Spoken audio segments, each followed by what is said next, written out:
Tara mga katribo, pag human na to paniod to, ito na pong gibanatan ng isa ka pispan kay para madungagan ang atong isda nga mga gipangkuha. Tilapia. O tura pula nga tilapia na o nga nakuha. O dugpot-dugpot pa na nakuha ni Gunggong. Labas kay na tilapia mga katribo. O muna kung papa ang mga yuta ni tahili man diha sa sulod sa puno. O gikuha ni papa nagkalapok na diha. Nang kuhaan siya bawasan para medyo mabawasan ang lapok. Ang ilalom da ito ani nga pispan mga katribo is panas na siya. Itong bato bitaw, ugahi ni siya. Dili gid siya mapalaluman og ayo kay panas man siya. Dili siya humok dahi kayo. So nang kalingawan na nagkuha ang lapok. O diara si Buskar, iyan ang gibawas-bawasan ng tubig para medyo mo mabaw dali na makuha ang mga tilapia. O dugay-dugay ginan niya nga kalus-kalus dia. Pasan na niya dia para kuan mahumandayon. O wala mo balhin daw siya sa wala. Yan ang walhan. O walhan ng pabor ba. Para maklaro daw sa kamera. Atay. Sige, bira Buskar. Nagtutulo na ba natin na ng ng tubig para mahuman na dayon. Makuha ng mga tilapia. Kambok ba?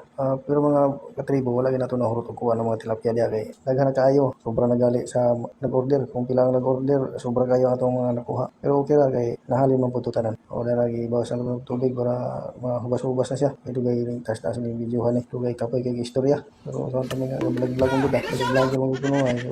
Antos ta ni voice over. Wala kapoy. Tanaw pa taw ni ako mga video mga badi mga ligo mga katribo. Ito na ang tubig nipunta na dito sa isa ka pispan nga itong humanan na itong kuhang mga isda. So dito na indalo yung tubig para dito na po mudahan tubig. Pwede na nato ibalik itong mga gagmay nga isda para pila ka bulan po kung po ito itong harbison po. Okay, plano na nga itong sarapon ang tilapia kay para makakuha na ta. Actually mga 5 na lang kakilo ang kulang base dito sa itong mga nag-order. Pero nato yung sarapon karon para manuwagan ang mga isda. Kompleto na ang order. O ito tayo gikalo si Gunggong. Lugbot. Tika kayo ng isda. Panang kulor to orange. Mura siya og kuan ba. Itong isda nga ibutang sa aquarium.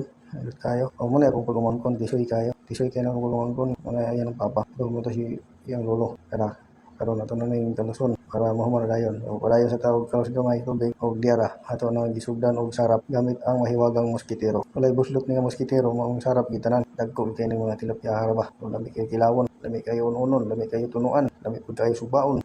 Basta kay lami kay ning sa mga katribo. Di gyud ka magmahay kung makatilaw ka ani. Nagkisi-kisi na mura ka ng bahaw ba nga magkisi-kisi. Di sudan ni mo ani kisi-kisi yung bahaw ani sa kaldero. Tora. Now, mga katribo di ara ang mga tilapia. Tanaw no. Kisi-kisi layagi ba. Ambot na siya mga katribo.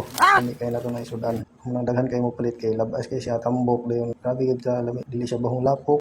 Okay kayo siya nga pagka isda. O diara tanang ginahinay og hawas kuha. Kasan siya gamay dayon timbangon para makuha na dayon deliver. Pero daghan kayo na mga katribo. Dili na magmahayang makakaunan ni kay tambok kay siya lami pud kayo. Tora galupot-lupot ng uban. Dong gasugasan diha may para mahuman na dayon.